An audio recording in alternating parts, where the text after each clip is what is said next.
আপনি সমুদ্রের কিনারায় দাঁড়িয়ে রয়েছেন, দেখতে পেলেন সেই সমুদ্রের বুক চিরে এগিয়ে চলেছে এক দৈত্যকার ছায়া। ভয় পেয়ে গেলেন? ভয় পাওয়ার কিছু নেই, আরও শুনুন। ঢেউয়ের পর ঢেউ ভাঙছে সেই ধাতব দেহে, কিন্তু তার গন্তব্য অন্ধকারের গভীরে, যেখানে নিষিদ্ধ বাণিজ্য হয়ে ওঠে বৈধ আর আন্তর্জাতিক আইন কেবল এক টুকরো কাগজ। এ কোনো সিনেমা নয়, এ বাস্তব, এক এমন বাস্তব যেখানে এক ছোট্ট দেশ নিউজিল্যান্ডের এক নিঃশব্দ অফিস অজান্তেই হয়তো জেনেই চালাচ্ছে বিশ্বের সবচেয়ে গোপন ও বিপজ্জনক নেটওয়ার্কের একটি অধ্যায়। খবর সংযোগের টপ নিউজে আজ আমরা ডার্কফিল্ডের গোপন অধ্যায় খোঁজার চেষ্টা করব। আশা করি আপনারা শেষ পর্যন্ত আমাদের সঙ্গে থাকবেন। 3 সমুদ্র, 3টা দিগন্ত, 3 জাহাজে চীনের কিয়াংদাও, আর্কটিকের বরফ ঘেরা জলরাশি আর মালয়েশিয়ার তটভূমি। তাদের পথ আলাদা, কিন্তু নিয়ত কিন্তু এক: তেল, নিষেধাজ্ঞা আর একটি নাম, মেরিটাইম মিউচুয়াল ইন্স্যুরেন্স অ্যাসোসিয়েশন। একদিকে ইরান ও রাশিয়ার ভূ রাজনৈতিক খেলা, অন্যদিকে পশ্চিমা নিষেধাজ্ঞার বিস্তর জাল। আর সেই জালের মাঝখানে দাঁড়িয়ে এক বিমা কোম্পানি, যার ছায়ায় আজ ছুঁয়ে গেছে ওয়াশিংটন থেকে তেহরান পর্যন্ত। এই গল্পটা তেলের, কিন্তু এর গন্ধ কেবল অর্থের নয়, এর ভেতরে মিশে আছে লোভ, ক্ষমতা আর সেই অনন্ত সত্য যে যেখানে নিষেধাজ্ঞা শেষ হয় সেখান থেকে শুরু হয় বাজারের নতুন পথ। এই গল্প শুরু হয় এক শান্ত শহরে, নিউজিল্যান্ডের অকল্যান্ডে। এক ধূসর ভবনের ভেতরে বসে আছেন এক 75 বছর বয়সী ব্রিটিশ নাগরিক, পল র্যাসনিক্স। তার ছোট company maritime mutual insurance association, আমরা সংক্ষেপে যাকে MMIA বলে থাকি। বিগত 2 দশক ধরে, 2 দশক মানে প্রায় 20 বছরের উপর ধরে জাহাজের বিমা করে আসছে এই কোম্পানিটি। তবে সাম্প্রতিক বছরগুলোতে তাদের কাজের তালিকায় যুক্ত হয়েছে কিছু অদ্ভুত নাম, যেমন ইরান, রাশিয়া আর এক ছায়াময় নৌবহর যাকে বলা হয় দ্য ডার্কফিল্ড।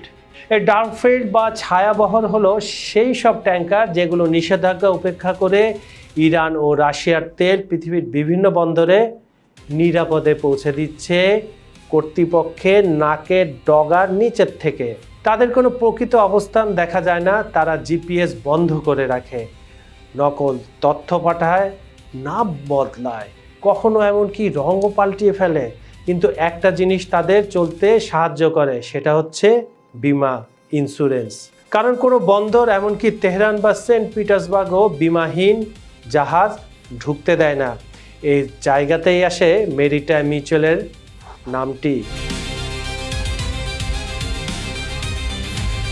2014 সালে ট্রাম্প প্রশাসন যখন ইরানের তেল নিষিদ্ধ করলো, তখন থেকে মেরিটাইম মিউচুয়ালের আয় বেড়ে গেল প্রায় 41% হারে প্রতি বছর।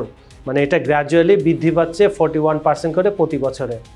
আর 2023 সালে রাশিয়ার বিরুদ্ধে পশ্চিমা নিষেধাজ্ঞা জারি হওয়ার পর কি হলো?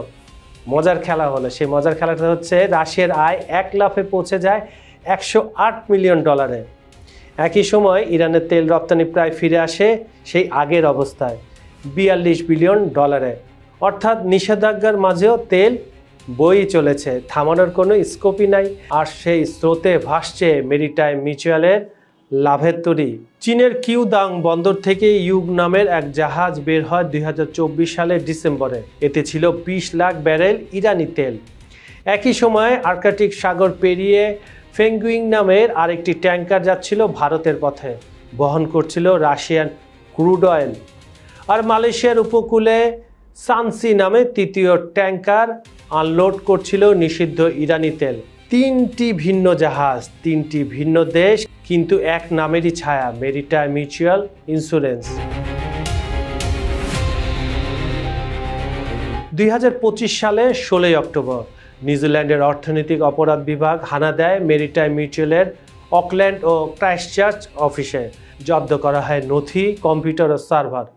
জিজ্ঞাসাবাদ করা হয় 3 জনকে, যদিও এখনও কেউ গ্রেফতার হননি। তদন্তকারীরা বলছেন তারা খুঁজছেন এমন প্রমাণ যা দেখাতে পারে এই কোম্পানি ইরান ও রাশিয়ার তেল বাণিজ্যে পশ্চিমা নিষেধাজ্ঞা ভাঙতে সাহায্য করছে। বিশ্লেষকরা বলছেন 621টি নিষিদ্ধ ট্যাঙ্কারের মধ্যে অন্তত 97টি জাহাজ মেরিটাইম মিউচুয়ালের বীমা নিয়েছিল। এর মধ্যে 48টি তখনও কোম্পানির অধীনে ছিল যখন সেগুলো নিষিদ্ধ ঘোষণা করা হয়। 116টির বেশি জাহাজের মালিক বা অপারেটর নিজেরাই নিষিদ্ধ প্রতিষ্ঠান, তবু তারা মেরিটাইম মিউচুয়ালের বীমা পেয়েছে। এই কোম্পানির পেছনে আরও বড় নাম আছে লয়ডস অফ লন্ডন, মানচেরি, হ্যান্ডোভার রি, এমএস এমলাইন, বিশ্বের শীর্ষ রিউনোসিসরা তাদের কাছে মেরিটাইম মিউচুয়াল ঝুঁকি ভাগাভাগি করে। অর্থাৎ যখন কোনো দুর্ঘটনা ঘটবে তারা ক্ষতি পুষিয়ে দেবে এই দানবীয় কর্পোরেশনগুলোকে।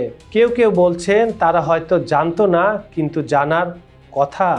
রাইস্কিন পরিবার পরিচালনা করে পুরো কোম্পানিটা। পল, তার স্ত্রী, 2 মেয়ে ও 1 জামাতা। আর তাদের সংযুক্ত আরব আমিরাতে 2টি সহযোগী প্রতিষ্ঠান আছে, যেখান থেকেই নাকি চলে বেশিরভাগ ডার্কফিল্ড বীমা ব্যবসা। 2017 সালে তারা ইরানের সিরাজ মেরিনকে অফিসিয়াল প্রতিনিধি হিসাবে ঘোষণা করেছিল। এক কথায় তেল বয়ে গেছে ইরান থেকে চীন, আর বীমা এসেছে অকল্যান্ড থেকে তেহরান পর্যন্ত। 2024 সালের অক্টোবরে নিউজিল্যান্ডের কেন্দ্রীয় ব্যাংকের ইনবক্সে আসে এক ইমেল। ম্যারিটাইম মিউচুয়াল নিউজিল্যান্ডের নাম ব্যবহার করছে নিজেদের বৈধ দেখানোর জন্য। সে ইমেল থেকে শুরু হয় পূর্ণাঙ্গ তদন্ত, যেখানে যুক্ত হয় অস্ট্রেলিয়া, যুক্তরাজ্য ও যুক্তরাষ্ট্রের গোয়েন্দা সংস্থাগুলো। মেরিটাইম মিউচুয়ালের ডার্কফিল্ড ইকোসিস্টেমের সবচেয়ে বড় খেলোয়াড়দের একজন। আর আন্তর্জাতিক বিশ্লেষক জন বার্গম্যানের ভাষায়, নিউজিল্যান্ডের মতো একটি দেশ যেটি পশ্চিমা নিষেধাজ্ঞা জোটের অংশ, তার কোম্পানি এত নিষিদ্ধ জাহাজকে বীমা দিচ্ছে, এটা বিস্ময়কর না? এই পুরা ডার্কফিল্ডের শেষ দৃশ্যে যদি আমরা চোখটা রাখি তাহলে ঠিক এভাবেই হবে। আজও বিশ্বের কোনো সমুদ্র বন্দরে হয়তো এখনও ঢুকছে একটি জাহাজ, অন্য নামে, অন্য পতাকায়, কিন্তু পেছনে একই ছায়া। একটি ছোট্ট নিউজিল্যান্ডি অফিসের স্বাক্ষর, একটি কাগজের বীমা সার্টিফিকেট, আর তাতেই খোলস ভাঙে না আন্তর্জাতিক নিষেধাজ্ঞার বাদ।